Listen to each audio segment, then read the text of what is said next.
Good morning everyone. Welcome to another vlog of my UPSC preparation. I hope आप सब अच्छे होंगे और आपकी तैयारी भी सही चल रही होगी। अभी 3-4 दिन हो गए मैं रेगुलरली वीडियो पोस्ट नहीं कर पा रहा हूँ क्योंकि घर में कुछ काम हो रहा है, इसलिए मैं बस एक दिन छोड़ के ही पोस्ट कर रहा हूँ। तो चलिए डिस्कस करते हैं आज के न्यूज़पेपर में मेरे पॉइंट ऑफ व्यू से अच्छे वाले आर्टिकल्स क्या हैं। पहला न्यूज़ है कि how climate change impacting water cycle. Recently ये पता लगा कि क्लाइमेट चेंज वाटर साइकिल को डिस्ट्रॉय करता है, जिसमें पानी ग्राउंड, ओशन और एटमॉस्फेयर के बीच में सर्कुलेट होता है।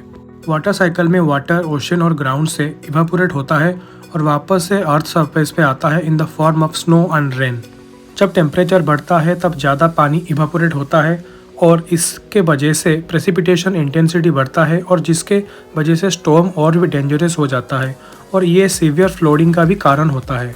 जब टेम्परेचर बढ़ता है तब ज़्यादा पानी ग्राउंड से इवापोरेट होता है और इससे सॉइल और भी ड्राई हो जाता है और जब बारिश होता है तब सारा पानी हार्ड सरफेस के ऊपर फ्लो करके जाके नदी में गिरता है और सॉइल वही ड्राई का ड्राई ही रहता है और इससे ड्रॉट होने का रिस्क भी ज़्यादा बढ़ जाता है। देन दूसरा न्यूज़ है GDP forecast and growth. Ministry of statistic और प्रोग्राम इम्प्लीमेंटेशन ने यह कहा कि इंडिया का नॉमिनल जीडीपी मार्च एंड तक 324 लाख करोड़ हो जाएंगे और इससे टोटल ग्रोथ हो जाएगा हमारा 9.7%। और अभी जो इंडिजिनस एडवांस लाइट हेलीकॉप्टर जो अभी क्रैश हुआ था और उसके बारे में एक न्यूज़ है। देन चौथा आर्टिकल ये कि why Justin Trudeau gave his resignation. और सबसे ज़रूरी न्यूज़ है कि अभी इंडोनेशिया ने ब्रिक्स ज्वाइन किया है as a full time member और इंडोनेशिया के फॉरेन मिनिस्टर ने ये कहा है कि BRICS membership is a strategic way to increase collaboration and partnership with other developing nation.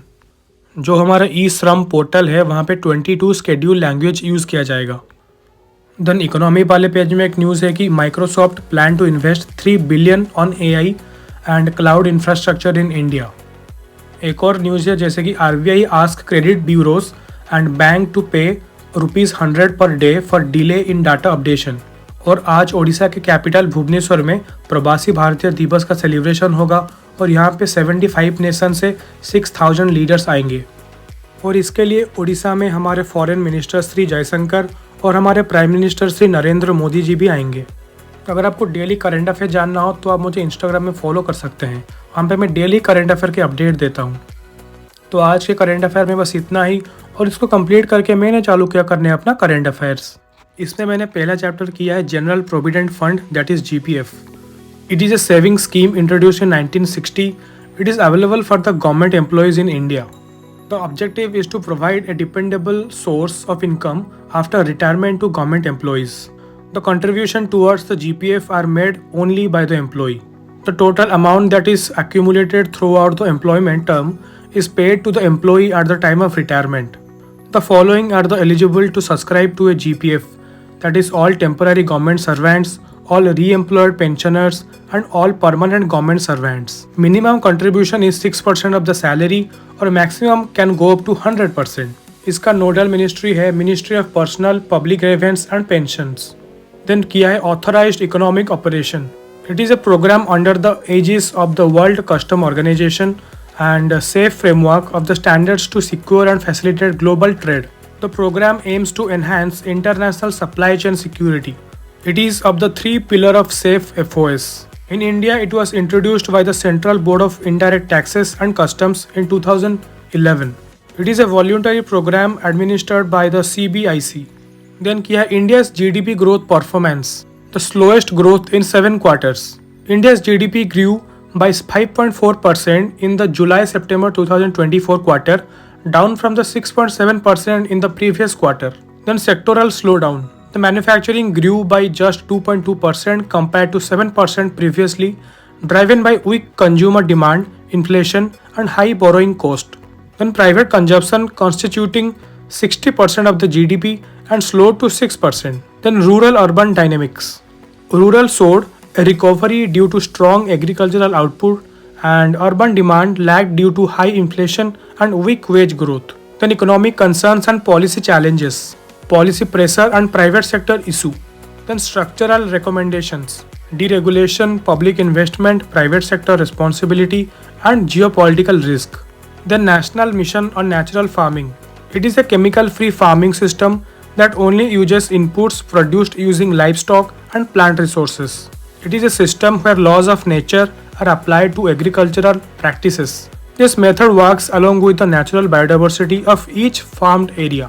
बस आज के करंट अफेयर में इतना ही था और उसके बाद मैंने पढ़ना चालू किया अपना environment and ecology.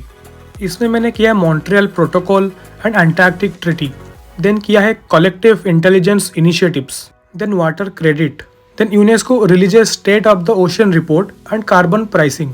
Environment and ecology के लिए आपको डेली न्यूज़पेपर पढ़ना पड़ेगा और उसके साथ साथ आपका बेस भी क्लियर होना चाहिए और आपको कोई मैगजीन भी पढ़ना पड़ेगा। बिना मैगजीन के आपका सस्टेन करना डिफ़िकल्ट है। मैं खुद से विजनाइज पढ़ता हूँ क्योंकि मेरे को उसमें थोड़ा ज़्यादा कंफर्टेबल फील होता है। बाकी आपके ऊपर है कि आप कौन सा मैगज़ीन पढ़ रहे हो और कौन सा बुक पढ़ रहे हो, लेकिन लास्ट में मैगज़ीन तो पढ़ना ही पड़ेगा।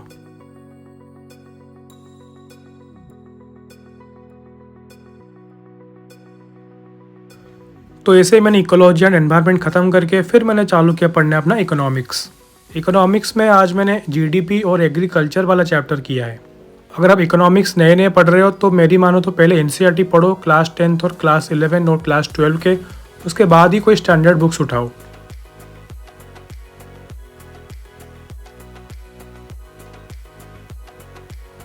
इकोनॉमिक्स में मोस्टली सारे क्वेश्चंस न्यूज़पेपर से आएंगे, तो डेली न्यूज़पेपर पढ़ो और इकोनॉमिक्स का कोई मैगज़ीन भी पढ़ो। और सबसे मेन चीज़ है बेस स्ट्रॉन्ग नहीं है तो इकोनॉमिक्स में आप क्वेश्चन सॉल्व नहीं कर पाओगे।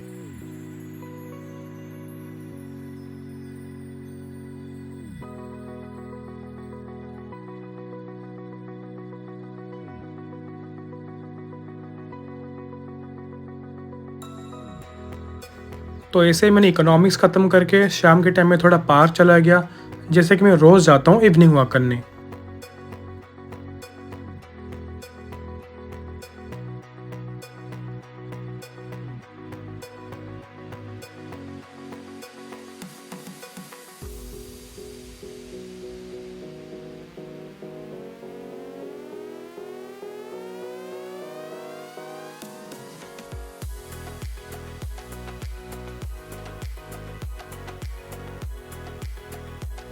तो उसके बाद मैं शाम में पार्क से घर वापस आ गया और उसके बाद थोड़ा बाहर चला गया घूमने।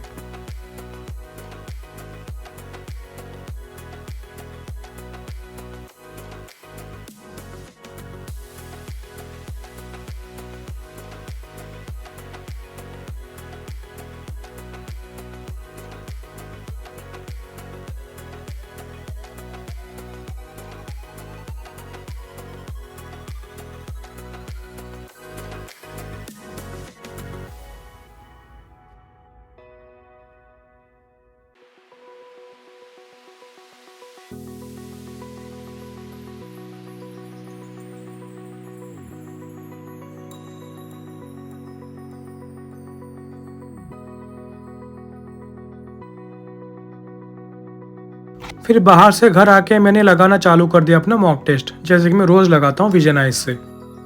डेली मॉक टेस्ट लगाना बहुत ज़रूरी है। मेरी मानो तो आप डेली मॉक टेस्ट लगाओ क्योंकि इससे आपका बेस क्लियर होगा और एक कॉम्प्रिहेंसिव नॉलेज भी बिल्ड होगा। और मॉक टेस्ट लगाने के बाद जो भी सारे क्वेश्चंस गलत हैं उसका सही आंसर भी पता करो, क्या पता वही क्वेश्चंस प्रीलिम्स में आ जाए।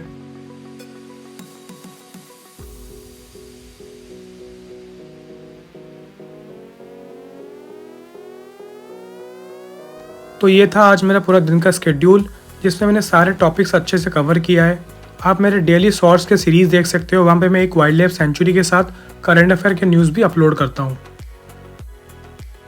अगर आपको यूपीएससी के रिगार्डिंग कुछ भी डाउट हो तो आप मुझे कमेंट सेक्शन में पूछ सकते हो, नहीं तो आप मुझे इंस्टाग्राम में भी टेक्स्ट कर सकते हो। इंस्टाग्राम का आईडी डिस्क्रिप्शन बॉक्स में है, माई जर्नी ऑफ यूपीएससी के नाम से। और इंस्टाग्राम में भी मैं डेली करंट अफेयर के पीडीएफ अपलोड करता हूँ, आप वहाँ से भी डेली करंट अफेयर पढ़ सकते हो। तो आज के वीडियो में बस इतना ही। अगर आपको वीडियो अच्छा लगा हो तो प्लीज़ लाइक करें, शेयर करें और कमेंट करें। और ऐसे ही इंटरेस्टिंग वीडियोस देखने के लिए आखिरी में चैनल को सब्सक्राइब भी ज़रूर कर दीजिए।